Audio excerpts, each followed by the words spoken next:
We're very honored to be joined by Professor Sir Richard Blundell today, who will introduce our next guest.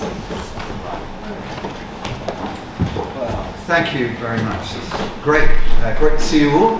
I hope I'll see the students, at least by the third year, when you come and do the tax policy course as part of economic policy, which I teach, but I haven't met you really before, so it's my welcome to you as well. But it's a real pleasure, actually, to introduce Vivien Foster. There's a few times in your life when you take real pride in something you were involved in, and a student of like Vivien, she was a student here more than 20 years ago, a PhD student, and the enormous success is really quite remarkable. What's particularly remarkable is she's taken the economics and done something really great in the world. We all knew she would do that, and it's fantastic to see what she's done. And we're going to hear quite a bit about it because she was one of the leaders on the World Bank Development Report this year, which focused on data, kind of data as infrastructure in a way. And I hadn't really looked at it much. I should have done. I was just looking at it over the last few days, and it is a remarkable document, kind of a bit ahead of its time, I think, and a very exciting document, looking at the way digital development can be used to help world development, to help the poor. Of course, there must be, we're here from Vivien, but there must be like a race. We always think of the pandemic, digital's become more important. You have to be educated, typically, and skilled to access digital, and if anything, it's increasing the divide, the inequality divide in the world. And it's really great to see something that says, well, hang on a bit, there's a way to bring data together from private sector, public sector across the world to improve governance, to improve the way we do things. But I'm sure Vivien's going to tell us all about that. So it's really, as I said, a fantastic pleasure to have Vivien Foster here to talk about that. I should say also, just to remind our guests and to tell you that how proud we are of our undergraduate students, and in particular this Economic Society. It's remarkable that you do all this. You've done this great week of events, fantastic. If you don't realize it, we all really appreciate it among the faculty and professors at UCL. So congratulations to you for running such a fantastic set of events. So let me pass it on to Vivien. Thank you.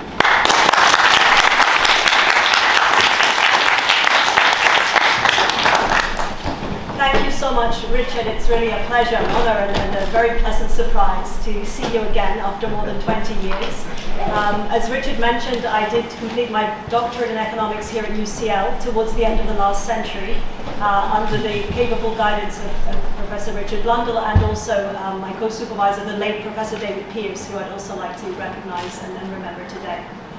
So right now, soon after I graduated, I joined the World Bank, and I've had really a long career in development economics, working across Africa, Latin America, Middle East, on many policy issues related mainly to infrastructure and network industries.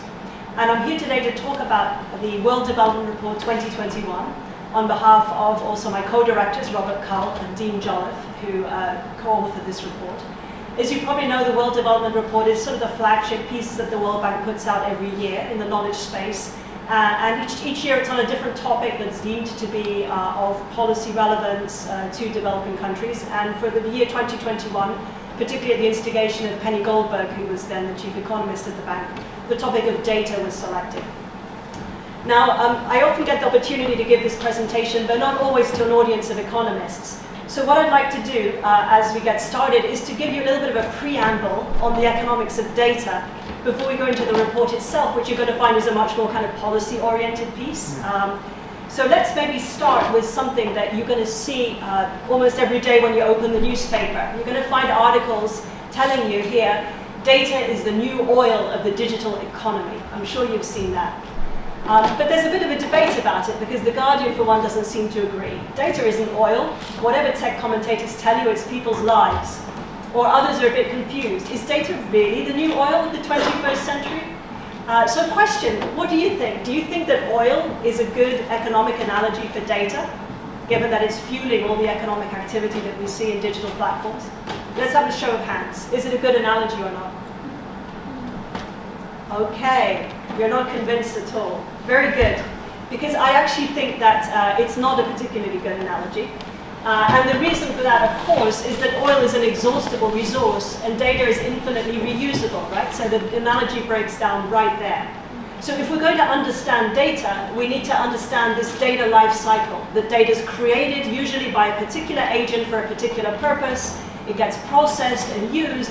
And 9 times out of 10, the data is stored away in a filing cabinet and lost to humanity. It doesn't get shared. But ideally, data can be transferred to other users, analyzed and reused again, and the whole cycle can go on almost infinitely. Of course, data can maybe perishable, but it's in the sense of its relevance or interest, but not if you're an economic historian, I suppose. So unless you take deliberate attempts to destroy the data for some reason, the data can just keep being used and reused. So this leads to the problem that you'd find with any non-rivalrous good, right? That it's going to be undersupplied. So the person that actually invests in collecting the data will only consider the benefits that they themselves can gain from it. And they will not consider all of this additional economic value that's being created every time data gets handed on and reused. And so we're going to get this problem of undersupply. This makes data particularly difficult to value economically. How do we put an economic value on data? Well, there have been lots of little studies that look at specific applications. Maybe one that you could relate to would be the value of public transport data to travelers in London. This was estimated at $112 million. Or the value of advertising data sales for Apple, $42.8 billion. So we know that data can generate a great deal of economic value. But because it can always be reused, and because we don't know what value the next user will create, in a sense it's impossible to put a full economic value on data. Any number we come up with is going to be a lower bound. So why can't we just trade data in the marketplace? Well, there's a certain amount of data that is being traded clearly, particularly the data that is used by advertisers and some other types of data. But economists seem to agree in the literature that it's going to be difficult for us to fully allocate data through market mechanisms. One of the reasons is that the property rights are actually quite difficult to establish. If I have a piece of data, does it belong to the entity that created the data? Or does it belong to the subject that the data is actually about? So there's already sort of some legal ambiguity around who actually has the data. And then if I try to trade data in the market, it's one of those goods where I may not know the full value of it until I actually have it in my hands to use it. So it's problematic from a market allocation perspective. So we've established that data is non-rivalrous. Another important characteristic of data is that it's excludable. And so it's subject to hoarding. If I want to prevent, if I don't want to share my data with you, I don't need to.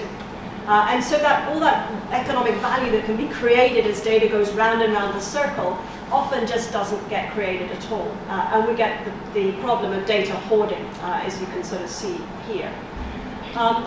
And there are perhaps strong incentives in a way to hoard the data because data has strong economies of scale associated with it. Think about it, if you have just a few data points, you can't do much with it, right? It's not representative, you can't analyze anything.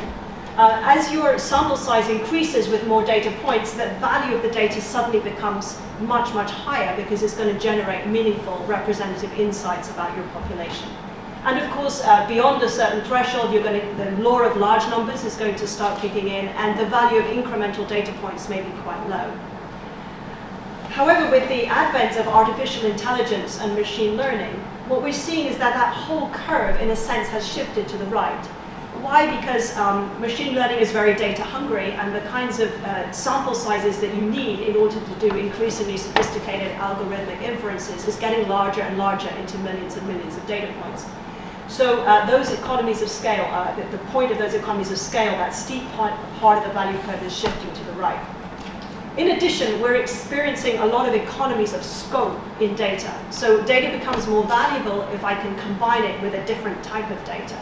right? If I know not only your location, but also your income and your spending habits, that's much more valuable than if I know either of these alone. And a whole set of data platform industries are built on this idea of merging different sources of data to leverage economies of scope. So our preliminary conclusions then on the economics of data is that we have this combination of an economic good that's non-rivalrous on the one hand and excludable on the other. The non-rivalrous character means it's desirable for it to be recycled to add as much value as possible. However, it's going to be undersupplied if data collectors are unable to capture the value of secondary usage, which is typically the case. On the other hand, the excludable nature of data means that data collectors are able to avoid sharing it with others. And due to these economies in scale and scope, there are very powerful incentives, in a sense, to sit on your data and to capture the market value that you can create from being, as it were, the monopolist of that type of data. And this also is not only an economic phenomenon, but it's also a political phenomenon. Governments may also see data as a source of political power and be unwilling to share it for that reason. And in fact, just to illustrate that, we've recently completed a study in the World Bank of statistical agencies in countries of the Middle East and North Africa. We find that it's very, very common for countries to have the statistics, but not to make them available to the public. Even price surveys, something as basic as price surveys, governments are typically unwilling to share. So whether it's for economic or political reasons, there's this incentive to hoard data and not to share it with others. So that's just by way of preamble. Let's talk now more squarely about the World Development Report. There's been a huge literature recently of public policy reports on data. And the way that we wanted to distinguish this one is to say that we're trying to look at data really from the perspective of poor people in poor countries.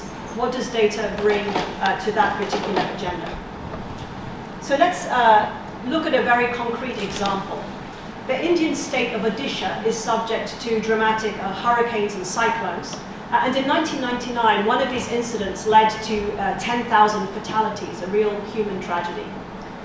When a similar cyclone struck 14 years later, the fatalities went down to 38. 1 million people were evacuated, but the fatalities fell to 38. And the explanation for this difference was data. The local disaster risk authority collected meteorological data, had a system for monitoring and also for warning the population, and they were able to manage this terrible challenge in a much better way. So this is a small illustration of how data really can bring benefits in developing contexts. In the World Development Report, we think about data in terms of three channels through which data impacts on development. Perhaps the most traditional way that we're used to thinking about data is the government channel, this middle channel here. Data is produced by government, and it's used then to design policies, to evaluate their effectiveness, and to improve service delivery. If we were talking about data several decades ago, this was really the main thing that we would be discussing. But of course, the data landscape has changed dramatically since then. The advent of the private sector as a major actor in data flows means that these days most of the data that's being produced is being produced as a byproduct of economic activity through digital platform businesses. At the same time, we see the phenomenon of civil society-driven data capture as also having a great impact in improving accountability. And I'd like to give a very concrete example of that. In Egypt, for example, there's a lot of concerns about gender rights and sexual harassment. And so women's groups have created a data tool called HarassMap, which basically means that if somebody is subject to sexual harassment, they can upload the information into a map. And this information is crowdsourced. And this enables women to identify parts of the city that might be dangerous to move around in. And also ultimately helps to hold perpetrators accountable by pinpointing hotspots, if you like, of sexual harassment. So this is a way in which, irrespective of government or the private sector, civil society can take data into its own hands to bring about positive change. A similar project in the city of Bogota, cyclists have a similar platform where they can upload information about hazards, security incidents or dangers of other kinds, and warn other cyclists of parts of the city that might be dangerous to use. So on the one hand, data has this huge potential for positive development impact. But at the same time, data brings about many potential harms. It can be abused. We know that governments can abuse data for election rigging, for various kinds of politically motivated surveillance or discrimination against vulnerable groups.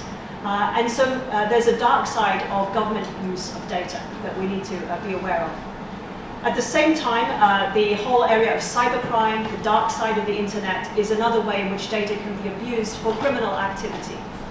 And also in the private sector, we're aware of how private companies can abuse data to collect information about people that's then used for invasive advertising techniques or for discriminatory pricing and so forth, as well as the problem of market concentration that we'll get to a little bit later. So while data has a lot of potential for good, it also has great potential for harm. Finally, we want to observe in this initial framework that value can be created when data is shared across each of these three channels. When government is able to access data that's created by the private sector, say ride-sharing apps have probably the best information on congestion and traffic flow. And that would be very useful for planning urban roads and urban traffic systems, right? So if that data can be shared, value can be created.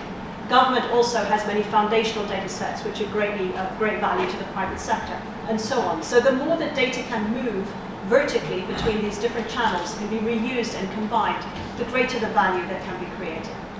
And here's a small example of that from the city of Nairobi, a city that, in common with many cities in the developing world, suffers from road safety problems, accidents, and was really very hard to manage.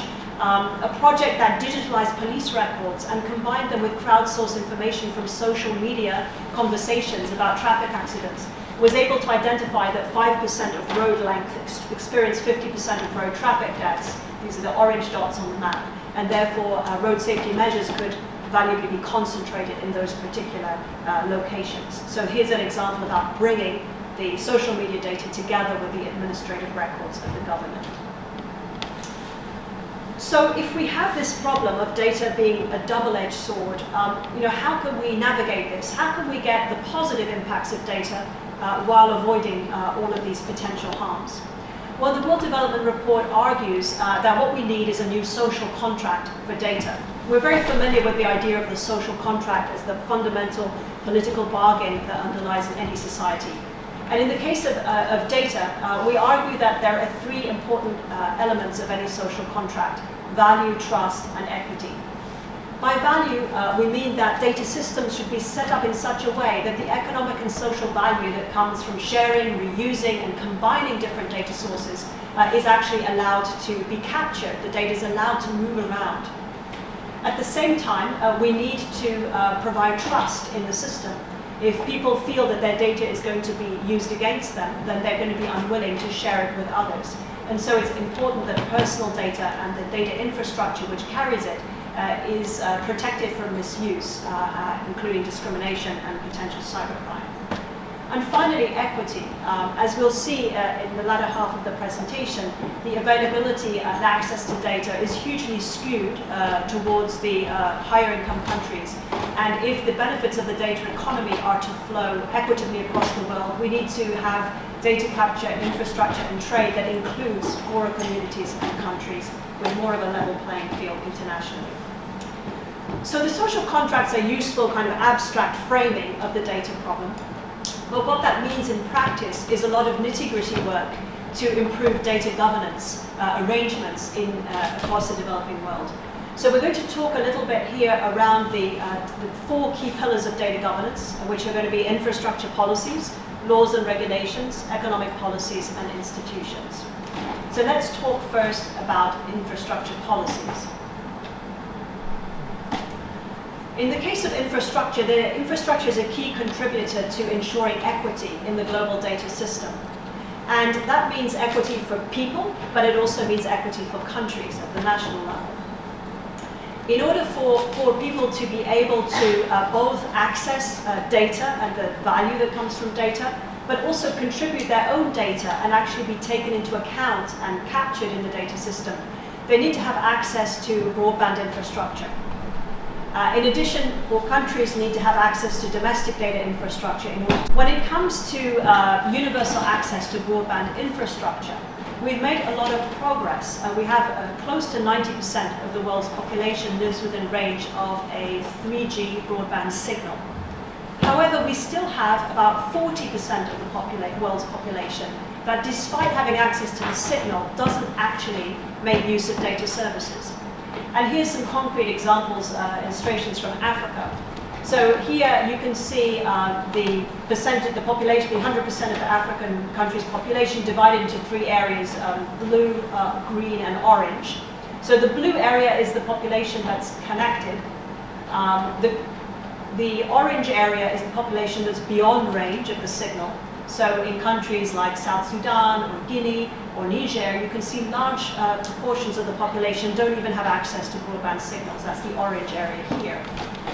But on the other hand, and perhaps even more troubling, in countries like Rwanda, Mozambique, Ethiopia, you see this huge green area. This is the usage gap. These are the people who have the signal but don't use it. So why is that? What is preventing them from participating in the data system? Well, household survey evidence suggests that there are basically two explanations. One is affordability. So this is the green area here. So you can see that in a country like Rwanda, yeah, the internet's everywhere, but no one can afford it, essentially. In other countries, like Senegal, for instance, the problem is digital literacy. People don't access the internet because they simply don't have the educational level or the understanding to be able to do so. So if we're going to make internet access more equitable, we have to tackle these two barriers of affordability and literacy. So an interesting example of a program to tackle digital literacy is the Ambassadors program in Rwanda, where they're training youth essentially to go out into the rural areas and provide digital skills training to adults. So this is still we don't yet have the evaluation of this program, but it's one of the few serious efforts that we've seen to try and address this question. So that's the problem of connecting individuals, but now let's turn to the problem of connecting countries. As more and more of the economy migrates onto digital platforms, it's very important that countries have the infrastructure they need to exchange data, so internet exchange point infrastructure. These are the blue dots on the map. The infrastructure they need to store the data, the co-location data centers, these are the blue dots on the map, as well as access to cloud infrastructure for processing data and applying, indeed, machine learning and artificial intelligence techniques as discussed. And what we find is that countries that have their own data infrastructure have costs of data usage that are basically a tenth.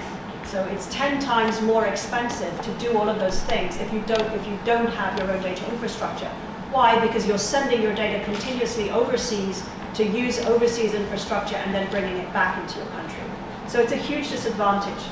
If you look at the map, you'll see that all the red dots and the blue dots are concentrated in North America, Western Europe, and Northeast Asia. But across the developing world, the availability of data infrastructure remains very sparse. Here's an example of an African country that does have an internet exchange point. This is Djibouti. Djibouti is a very strategic place there in the Horn of Africa. Many submarine cables are coming into the African continent. And Djibouti has its own internet exchange point, which serves as an internet exchange facility for across all of Eastern Africa. However, due to a monopolistic market in Djibouti itself, the country has some of the most expensive internet charges in the world, and its own population does not benefit at all from this infrastructure. So it's partly about the infrastructure, but it's partly about the governance environment, the competitive environment that allows that infrastructure to deliver lower cost services to users. So let's turn now to the second pillar of data governance, which is the laws and regulations. And here we distinguish between safeguards, which are the laws and regulations that protect us from our data being abused, misused, stolen, etc. And on the other hand, enablers. Enablers are the laws and regulations that make it easy for us to share data with each other, for data to move across different parties. And we argue in the WDR that we need the safeguards for trust, and we need the enablers for the value side of things. And these need to be developed in a balanced way. I think these issues have been brought very much to life for all of us during the COVID pandemic, as we've had extensive public debate around first contact tracing and then vaccine passports.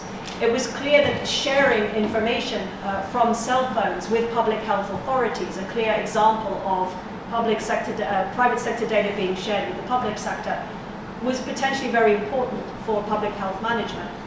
But at the same time raised huge privacy concerns, and many of the countries where this was happening didn't have the data protection legislation in place to protect privacy. So this led to a huge public debate. So this is a very clear illustration of how you need to have, in a sense, both of these things working together in order for this to work. As part of the World Development Report, we did an extensive survey of data governance regulation and the status of it across the developing world. And we looked at to what extent countries had incorporated safeguards, which is shown by the red bar here, and enablers, which is shown by the green bar. And you can see that overall, most countries in the developing world are less than halfway into adopting good practice regulations for data governance. But you'll see that in quite a lot of places, either the green bar is much more advanced or the red bar is much more advanced. Now this is a problem because if I enable a lot of data usage, but I have no protection, that's obviously very risky. On the other hand, if I protect my data very, very carefully, but I don't let anyone use it, then I'm not really creating any economic value. So we need to have a balanced development of both enablers and safeguards for this system to work. As we drill down more deeply into the components of the data regulation framework, you can see here in this spider chart different dimensions of data regulation, including the framework for e-commerce transactions, which is actually quite well developed, and then enabling access to public data, enabling access to private data, personal data protection, non-personal data protection, cybersecurity regulations, and regulations governing cross-border data flows. You can see here the scores for different income groups, and as you would expect, it's kind of like growth rings in a tree, right? So the high-income countries have the highest scores across these different dimensions, and the low-income countries are still at a much more backward state of development of these regulations. But you'll notice that none of the countries are anywhere near 100 on any of these dimensions, so data regulation really remains a work in progress across all country income groups. You'll also notice that certain parts of the spider chart are worse systematically across the board. So for example, enabling the use of private intent data. There's very little regulations in place to oblige private sector data holders to make that data available for public purposes. So that's an area of huge underdevelopment. The other area you'll see that's very underdeveloped here is the cross-border data transactions and flows. We'll come back to this in a moment because it's critical for international trade, but this is another area where regulations are wanting. I think I'm going to maybe skip these examples and move to the next section. So the third area of data governance is the economic policies. And as more and more of the economy moves into the digital platform space, data regulations are important not just for data itself, but for critical aspects of the economy, in particular the antitrust aspects, trade aspects, and taxation. And we'll talk a little bit about each of those. First of all, we have the question of antitrust, which is a very important question for equity. We know that due to very powerful network externalities, digital platform businesses are prone to tipping points, meaning that once a certain number of people join a network, it's more and more valuable for others to join the network. So very rapidly you get firms getting into dominant positions, and it's very difficult for others to break in. And in particular, today there's about half a dozen big tech companies, I don't even need to mention the names, based in the United States, which account for about 40% of global data traffic. It's a very dominant position. So this is an equity concern for two reasons. One is that with that kind of market power, we worry about abuse of consumers, and there's been plenty of cases of that. The other, from a developing country standpoint, is that if the market is dominated by half a dozen firms from the US, how will developing country entrants break into these markets and develop their own platform businesses? In this diagram here that you can see, this is based on data from Alexa, and it shows the top 25 most ranked websites, most visited websites across a range of developing countries here from different continents. And if it's shaded in a color, it means that among the top 25 were these big name firms up here, right? So you can see the extent of market dominance of these large platform businesses across the developing world. The reason this is a problem also is that in many developing countries, antitrust institutions may be non-existent or maybe embryonic or definitely lacking capacity to take on these kind of global giants. And that even in countries with sophisticated antitrust agencies, digital platform businesses are posing a lot of practical challenges to traditional antitrust regulation. To give you a simple example, one of the most common tests for abuse of market power is pricing, excessive price markups, and most of these goods are provided for free, right? So this is just one illustration, but it's really posing many challenges for antitrust agencies. One notable example is the merger between Uber and Careem in Egypt. Careem was a local Egyptian ride-sharing platform that was competing with Uber and doing actually very well, not only in Egypt, but across the Middle East. What we're seeing is that many of the big tech firms are actually essentially buying up these successful developing country rivals in order to stymie the competition.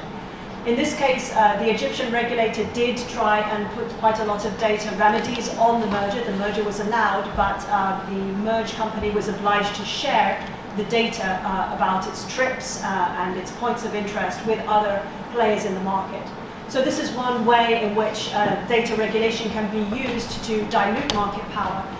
But I would say it's far from clear at this point that these kinds of remedies are powerful enough to overcome the extent of market concentration that we see. So that was antitrust. Let's move on now to trade. Trade is a major area of potential value creation for developing countries because, as you know, many developing countries have built their economic model, for example, when manufacturing left the OECD countries and moved to the developing world seeking cheaper labor, and that stimulated development. But with service trade, it's been more difficult because services were not so tradable. Now with data-enabled services, more and more services are becoming tradable. And we're seeing data-enabled services as the fastest growing area of international trade.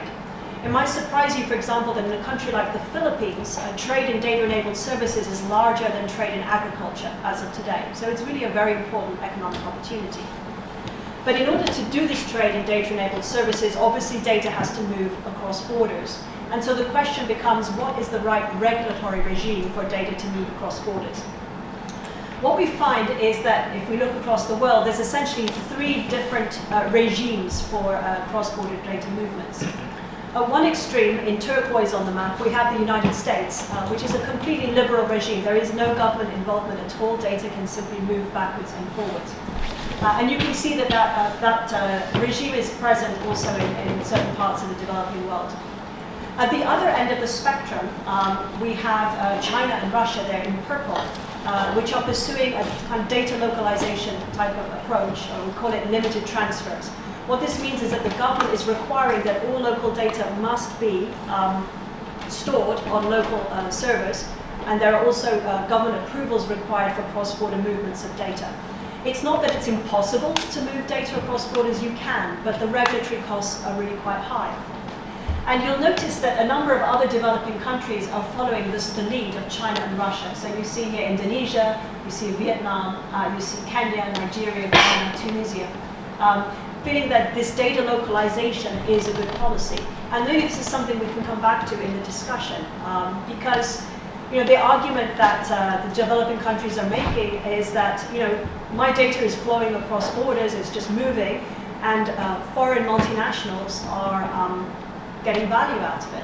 And how do I actually capture that value for myself, for my economy, for my people? And the reaction to that has been, well, let's build a wall around it, let's make it difficult for people to take the data away. Other people argue that unless you happen to be China or Russia, if you're a very small country, that might not be a very good idea because maybe you don't have the digital ecosystem domestically to actually do anything very valuable with that data. So there's quite a strong debate around this question of data localization. The intermediate position, of course, is the GDPR, championed by the European Union, which is shown in yellow on the map. And you can see that that's had quite a lot of uptake also in the developing world, particularly in countries that prioritize trade with the European Union. But it's been the model of choice in much of Latin America. It's being taken up by India, South Africa, and Turkey, several other countries in the important emerging economies. So just to give you an example of what this trade looks like, this is a firm in Bangladesh called Augmetics, and they do back office medical record keeping for physicians in the United States. The physicians here in the United States wearing these kind of smart glasses and beaming all of your kind of medical consultation over to Dhaka, Bangladesh, where someone is kind of putting it into the medical records. So obviously this kind of thing, requires, first of all, that protection of that, sensitive data, but also the willingness to exchange it across borders. So the third area the third key area of data governance is taxation. And in particular, the issue of, because we have all these big tech companies so active across the developing world, and many of them are there without being registered as local companies. They may not even have an office in the countries where they're operating. And so they have they have the scale without mass is the way we describe it, right? And this raises a lot of issues from a taxation perspective. And there's two particular issues I'd like to highlight. One is value-added tax, and the other is corporation tax. So with value-added tax, it's quite clear that if a platform, has a sale in a particular country, that is that country's tax authority that should be capturing the value-added tax. But administratively, it's quite complicated because you have third-party companies, and therefore, for many developing countries, they simply are incapable of actually, pulling this off, getting the administration to a point where they can actually capture these value-added tax revenues. Here's an illustration from a simulation that was done for various East Asian countries, and it's showing the value of tax that's being lost from the inability to capture VAT, and you can see that it's already, around about $5 billion of tax revenue in these Southeast Asian countries. It's projected to grow to almost 14 billion by 2025 because these businesses are growing so rapidly. So that's a concern. But it's more of an administrative and maybe a technical assistance challenge. The other issue is corporation tax. In the case of corporation tax, it's particularly difficult to allocate where the source of the profits are. And I think there's been a lot of progress with the recent G20 deal that's harmonizing corporation taxes around the world. Could potentially at least reduce the incentives for shifting profits across jurisdictions. But nonetheless, the question of how you identify and allocate which profit takes place in which country is a very challenging one. And so from an equity perspective, this loss of taxation revenue from digital platforms is a significant concern. Croatia, just a small illustration here, they did a major effort to capture tax revenues from tourism platforms by collaborating with third country tax authorities to collect information about the tax returns needed to enforce the VAT collection on small businesses selling tourist accommodation, Airbnb, and similar. And they were able to raise compliance well above their 40% baseline. So it can be done, but it takes a significant effort. So let's turn to the fourth and final pillar of data governance, which is institutions. It's one thing to have the laws and regulations in place, but if the general public is to trust these, you need the institutions to actually enforce them and make them real. So I'd first of all like to just comment on the dearth of data governance institutions that we see in the developing world. So here we see, for example, data governance entities. These are the entities that oversee the whole data governance process for the government. And you can see here the percentage of countries that have such entities in low income, low middle income, upper middle income, high income. You can see how they're almost entirely absent. Similarly, if we look at data protection authorities, it's a little better, but still there's a huge institution building agenda there that remains to be addressed. And even with cybersecurity agencies, only 24% of low-income countries have cybersecurity agencies in place. So maybe I'd just like to finish now with talking a little bit about what it takes to, what would be our vision, if you like, of what a data system should look like. And we called it, in the WDR, we called it the Integrated National Data System, is the kind of vision that we have. And the idea is that data should be produced, first of all, protected from misuse, open, quality controlled, used and reused. And the different entities, whether it's government, civil society, academia, private sector, international organizations, building these different pillars that we've been talking about, the institutions, infrastructure policies, laws and regulations, and builds on the foundation of adequate human capital, which is often absent in the countries where we work, trust, funding for statistics, which is traditionally a problem, as well as building a culture of data use in public administration and evidence-based policy making. If you think this is pie in the sky, you may be right, but we do have one example, one real-life example of what we think is a way that this can actually be implemented, and it's Estonia's X-Road is the best real-world illustration. And we think that this particular model really delivers on all three pillars of the social contract.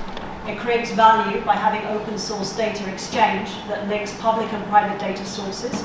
And it has low transaction costs due to the once only principle. The once only principle means if I give my information to somebody once, it will never be asked of me again because it will be shared through the system. It achieves trust through elaborate cryptography protocols that also provide a transparent review, so I can see who's accessing my data and for what purpose, and that gives a certain degree of accountability to the system. And finally, it's equitable due to universal access and affordability of data services in the case of Estonia. So if I can leave you with a few main messages, we're arguing in the World Development Report for a new social contract for data that's based on value, trust, and equity that allows us to really maximize the vast economic and social potential that data offers, while at the same time protecting against the myriad harms that can also come with it.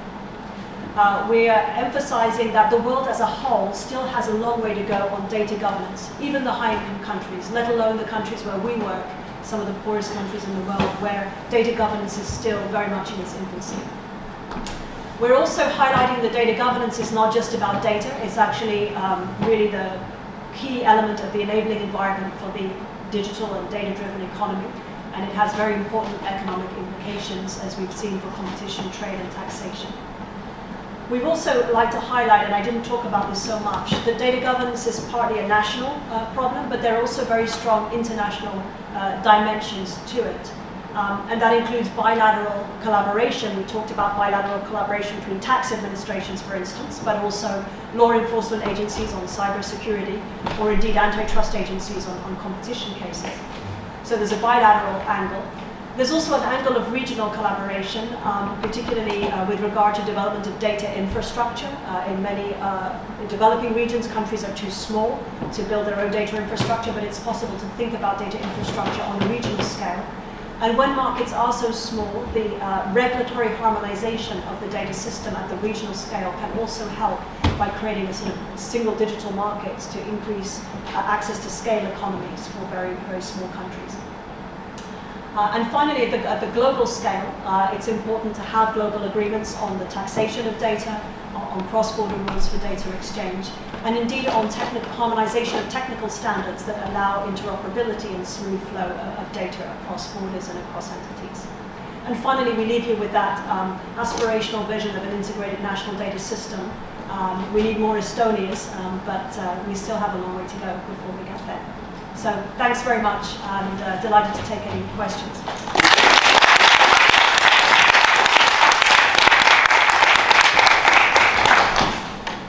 Thank you. Do we have any questions? Yes, Hentschel. Thank you. In your presentation, you talked about how ride-sharing apps as well as social media apps can collaborate with the government to provide data which can be produced. It would be a good example of a civil society partnership. But is there an argument not to be made where this could also lead to like a nexus between big corporates as well as the government, and this could be good for some really personal exploitations? Okay, great. Very good question. Thank you. So yeah, there's a few elements there. Let's unpack that a little bit. So first of all, the sharing of private sector data, like the ride-sharing apps, say with the planning authority, the transport planning authority in your city. So, and right now it's very difficult to do that. by and large, the regulatory environment doesn't really allow it to happen. There are some interesting developments. The French have just passed the Digital Republic Act, which actually, in theory, gives government institutions access to any private sector data that's in the public interest. So that would include things like that. So I think that's a step in the right direction. A number of municipalities that have tried to develop smart cities. This is critical for smart cities. This is kind of a key input for smart cities. But they've struggled. They've struggled because the license conditions, from the beginning did not, build that in. But you can envisage, I think, in the future, maybe a situation where in order to be licensed to operate in a particular jurisdiction, I have certain data, I impose certain data sharing obligations.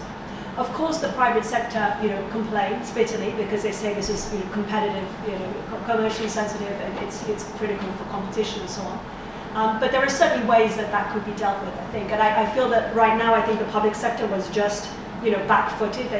Things moved too fast, and this angle was not adequately considered when the licenses were granted at the beginning. So that's the kind of public-private, the first part of the problem. But then you raised a much bigger issue, which is about, in a sense, collusion between big tech and government.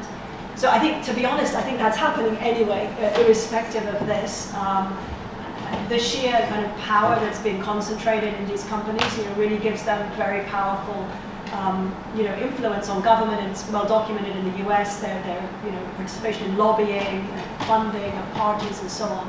So I think that is a reality, in a sense, that these companies are much more powerful than many governments, and even in their host countries are quite powerful as well. So that really underscores this issue of equity. How do you, if the US can't control big tech, how can Burkina Faso? What chance does Burkina Faso have, to stand up against these very powerful companies? So yes. Any other questions? Yes. Would you like the microphone? I'll just speak up. Fantastic, Vivien. Brilliant. Just following up on the last bit, thinking of, it often gets a bit depressing to think about how we're going to deal with Google. You mentioned, their price is basically zero, and that's caused lots of difficulty in Competition Commission, antitrust, and various solutions like we sell our data to them, but that doesn't seem to get the point that the social value is in everyone sharing the data. So I didn't quite get the Estonia thing. How does the Estonia outcome, or is there an outcome anywhere that you can think of where Google in particular, or one of the big 5 and 6, has really enabled a sharing of their data in a way that is helping society that way? You gave some small examples, but really the giants, as you said, maybe I'm missing some, but at the moment it looks very much on Google's side, the antitrust and the social value of data seems to be very much back foot. Right. Yeah. No, I don't think Estonia is an example of that. I think Estonia is obviously a very small player in any case, and they're more an example of how to actually, manage a data system domestically and get all the different actors connected and interacting in a safe way. I think that the question you're raising about Google is a much bigger one, and all of the big tech companies, share data to some extent, right? But I would say it's more in a kind of corporate social responsibility paradigm. Like they'll come and collaborate with the World Bank and they'll share a little bit of data on this or that. But it's not sort of, it's not full transparent access. So I don't think we've cracked that problem. Some people talk about the breakup of big tech, but I don't think, first of all, it's hard to imagine it happening. And secondly, I'm not sure whether that would really, how that would really, come about. The dynamics, of course, are there all the time in any case, right? The dynamics of the network externalities is always going to be re-expressing itself, resurfacing. However, whatever measures are taken, it's always going to resurface.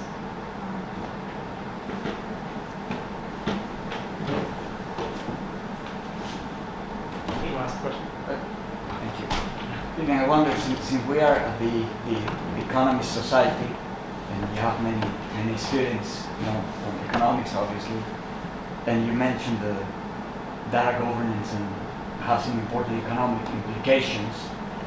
And can you, and maybe some of the students would like to dig deeper into the intersection of data and economics.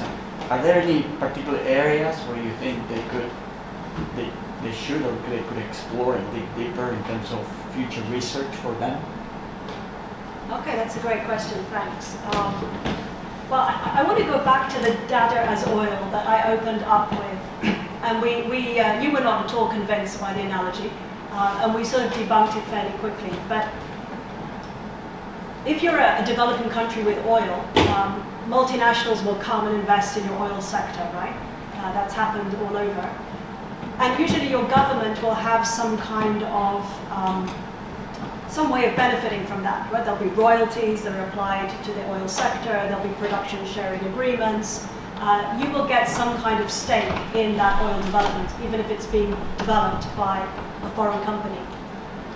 But the same is not true of data, right? So a multinational company can basically take the data from your country and apply artificial intelligence and create value-added products. And there's no real way to trace that back to your data or for your country to actually have some kind of economic stake in the value that's created from that data. So for me, that's a problem that I'm really concerned about, because I think that's at the heart of the equity concerns that data is posing. And I haven't yet seen a good solution for that. So that's a topic I hope that some of these young economists might want to think about. Yes. Yeah, so I actually had a question which was related to the oil. When you asked the question before, I was almost tempted to raise my hand, and I didn't do it. But there are, on the one hand, like it's hard to think about the past 70 years without oil. It's hard to think about the next 70 years without data, right? And oil, like data, has done great things for us, but also created global warming and all that. And on the one hand, at least in principle, we know how to deal with global warming. And it's politically difficult, but we know that if we were to put up the Vivien tax or those things, with data, everything is more difficult, right? And so before we went to see Bentham, and across Bentham, there is Orwell, and so you start thinking about Big Brother, and it's scary in a sense, right? And this thing like Richard was saying, that there is no price, or regulation is very complicated, and so I don't know. So the question is really common. It's just when you start thinking about it, it's really bothersome in a sense. So on the one hand, we all love this stuff, but on the other hand, it's like. Yeah, no, you're absolutely right. I think it is interesting. It's an interesting comparison that we know. I mean, climate change is a problem, but we do at least have some sense of what to do about it. But this is something quite amorphous, quite intractable, quite difficult to really, to get at. Are there any further questions? Yes. Thank you very much. So I'm really interested in this topic. Sorry, I can't hear you very well. Can you speak up a little? Yeah, you can take your mask off. It's okay.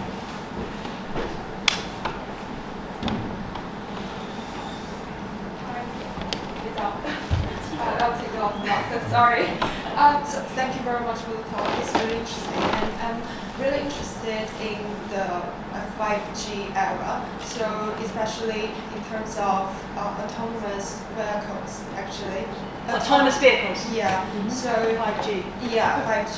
Because of 5G, autonomous vehicle and remote surgery becomes feasible, and I think it would be commonly used in the near future. So do you think the governments across the nations should work together, or they should come up with the agreement before the commercialization of this autonomous vehicle or the remote surgery, so that they can have an agreement, so that because something happened a few years ago or last year is that American and Canada, they take actions on Huawei, which is a Chinese company, and I think and also they take action on TikTok, So I think it will become an issue if the autonomous vehicles or the remote surgery comes out, because the data will be used across nations, right? So do you think they need to take any action before the technology evolves? Yeah, absolutely. I mean, I think 5G is leading to a further explosion in the volume of data. Much higher speeds, much higher volumes of data. And those two applications that you mentioned, the autonomous vehicles and the remote surgery, are extremely sensitive, right? An error can be fatal in those things. And very sensitive also in terms of personal data protection, right? In terms of people's location, in terms of their health and so on.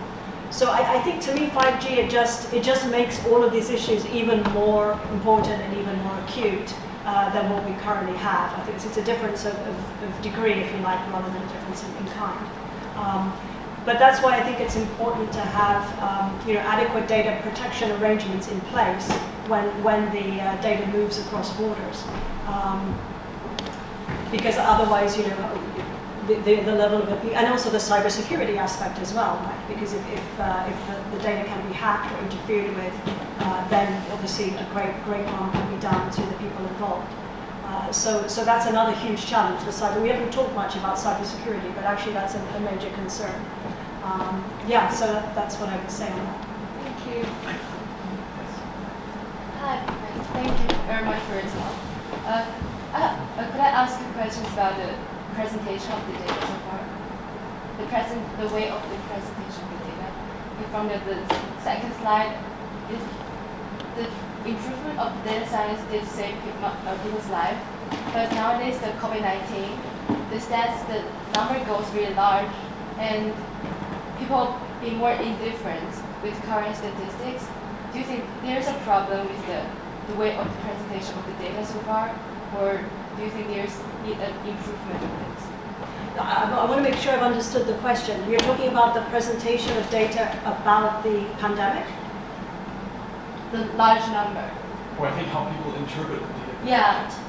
Okay. How do you work on that? Yeah, it just okay, so more like the behavioral side and the economic psychology, right? You're thinking more about how people actually react to data. Is that because of the way of the data presentation, people be more indifferent. They're just a number, not the people's life. Right. So you're talking about really the way data is communicated, right? In a sense. Can I ask this?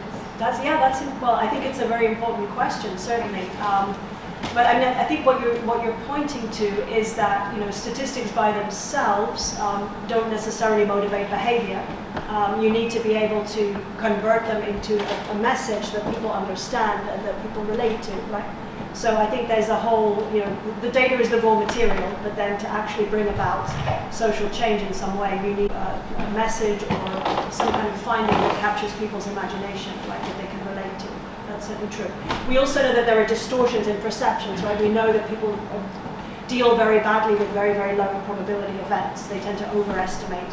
So people are more scared about getting on a plane than they are about getting in a car, even though it's actually much safer to travel by air. And that's because I think as humans, it's a part of our bounded rationality that we struggle to process very, very low probability events. I don't know if that gets at your question. Thank you very much. I think